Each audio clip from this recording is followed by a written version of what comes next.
तो मेरे पीछे लगे 10 किलोमीटर तक वो मेरे पीछे चले।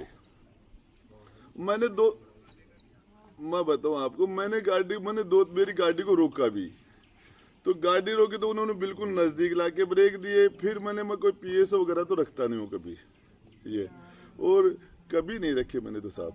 तो और नहीं कभी सिक्योरिटी भी मैं नहीं मांगता, मैंने कहा जनता के बीच में काहे की सिक्योरिटी।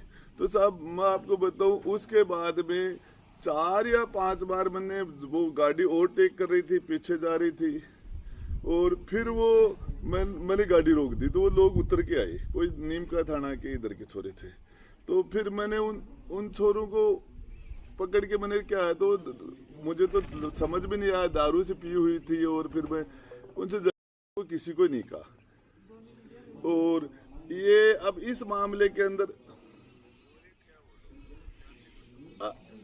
अब साहब उनका एटीट्यूड तो मुझे ठीक लगा नहीं, और मैंने फिर उनमें से एक को पकड़ा, फिर वो दूसरे वो गाड़ी में से 2 उतरे 3 उतरे, फिर पता नहीं उन्होंने मेरे पर कोई अटैक वटैक तो किया नहीं, लेकिन वो नशे में कोई उनके इसी तरह के हथियार किसी बीमारी लगी। लेकिन मुझे कोई रात को मैंने किसी को कहा भी नहीं।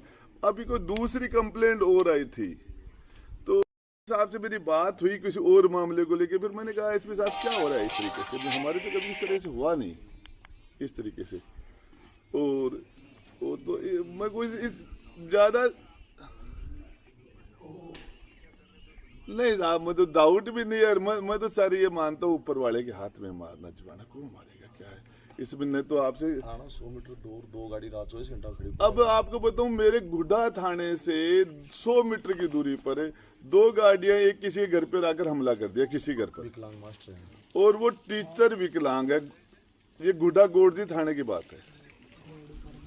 अब भी वो बेचारा विकलांग मास्टर है, रात को एसपी साहब को शिकायत की, रात को पुलिस को भी कहा, अब वो मास्टर भी थाने में बैठा है, और उससे कोई 5 लाख रुपए मांग रहे हैं कि तेरी घर की छत गिरने तो 5 लाख रुपए दे दे, इस टाइप की बीमारी। वो मेरे पास कुछ लोग आए, मैंने एसपी साहब को भी कहा भी, इसलिए मैंने आपको भी कह दिया, एक दिन आपके पास आऊंगा।